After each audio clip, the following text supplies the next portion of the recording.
President Trump is still pursuing a deal with Iran.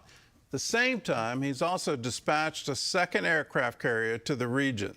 This past weekend, hundreds of thousands of protesters rallied in cities around the world in support of the Iranian people. CBN Middle East correspondent Julie Stahl has more.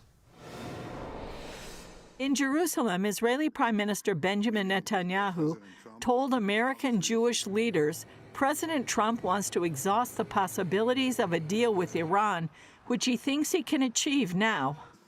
I will not hide from you that I express my skepticism of any deal with Iran because, frankly, Iran is reliable on one thing. They lie and they cheat. Netanyahu says any deal must include several components for the security of Israel, the U.S., the region, and the world. First is that all enriched material has to leave Iran. The second is that there shall be no enrichment capability. And the third is to deal also with the questions of ballistic missiles. And the fourth is dismantle the axis of terror that Iran has built. On Friday, a senior Iranian official reiterated that Iran's missile program is non-negotiable and said the Iranian military remains on high alert. Trump said Iran only wants to talk but not take action. When asked, he indicated he also favors a regime change. Well, it seems like that would be the best thing that could happen. Trump is also sending a second aircraft carrier, the largest in the world, to the region.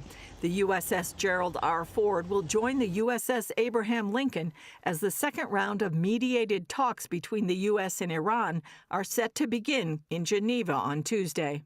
Secretary of State Marco Rubio noted that no one has ever made a successful deal with Iran, but they are trying. I'm not going to talk about attacks on Iran or anything of that nature because the president's made clear he prefers diplomacy and an outcome of negotiated settlement. Now, we're dealing with radical Shia clerics, okay? We're dealing with people who make geopolitical decisions on the basis of pure theology, and it's a complicated thing. Iran's exiled crown prince, Reza Pahlavi, called on Trump to take action. To President Trump, you've deployed a massive armada and have signaled unmistakably that brutality's time is ending. The Iranian people heard you say help is on the way, and they have faith in you. Speaking on the sidelines of the Munich Security Conference, Pahlavi said it's time to end the Islamic Republic and not try to fix the regime. I don't think these negotiations will amount to anything. The regime is simply buying time yet again, but every day that goes by, more people could die. Hundreds of thousands joined protests around the world calling for regime change in Iran, with the biggest crowds in Munich, Los Angeles, and Toronto. We support the Iranian people. We are Iranian. We support everybody for the freedom. And then if the people around the world, they want the world without the terrorists, the best choice is they support the Iranian people now. After those rallies, anti-government chants reportedly were heard from balconies and windows in cities across Iran. Julie Stahl, CBN News, Jerusalem. Well, it's about time, in my view. This is something that it should have never been allowed to get to this level. Here you have the largest state sponsor of terrorism in the world. Here you have a group that has consistently and repeatedly broken every agreement they've ever gotten into.